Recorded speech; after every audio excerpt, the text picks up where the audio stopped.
If we're looking at preventing either an acute or an overuse injury, there's many different approaches we can take, whether that's stretching, foam rolling, icing, or strength training, but are any of those actually effective in reducing our risk of injury?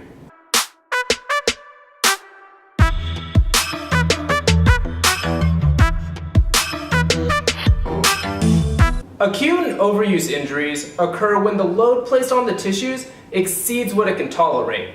For example, if we're doing a max deadlift and the max that we can lift is 300 pounds, but we load 450 pounds on the bar, then we're at an increased risk that we're going to stress one of the tissues, such as one of the muscles in the low back. Similarly, if we generally run 10 miles per week, but then on Sunday we decide to run a marathon, our tissues don't have the tolerance for that kind of load. A recent systematic review published in the British Journal of Sports Medicine looked at strength training as a means to reduce the risk of acute and overuse injuries.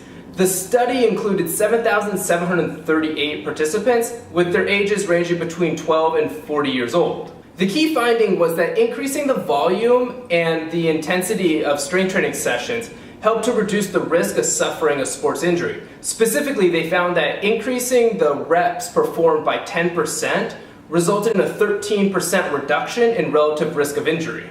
If we take a step back and look at the results of this study and put it in a broader context, essentially if we can increase the tissue's tolerance to loading, we can decrease the risk of injury. So the greater tissue tolerance we can build through strength training, the greater margin we have so that we don't exceed the tissue's tolerance.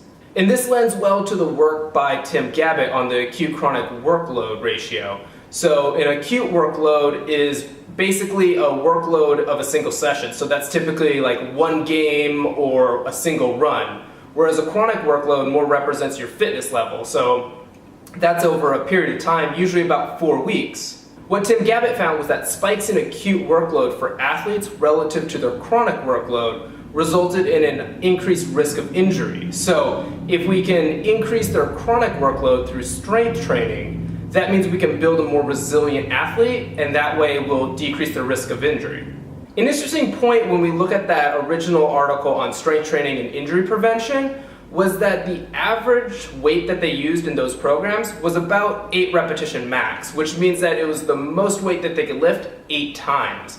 And when we look at strength training for endurance athletes specifically, there's a tendency to use higher reps. And so what this article basically says is that we might need to actually load heavier with less repetitions to get the body to adapt in the way that we want it to, so that way we can minimize the risk of injury.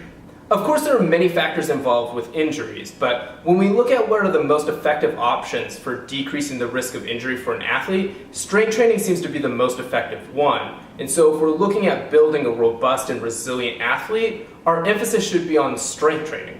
Thank you for watching this video on strength training and injury prevention. I hope that you found this information useful. If you did, go ahead and give this video a big thumbs up. And if you want to see more of my content, go ahead and hit that subscribe button, which I think is down. It's down over here. It's the red button, but if it's over here, just go ahead and click that red button. And if you want to be notified of future videos, go ahead and hit that bell as well.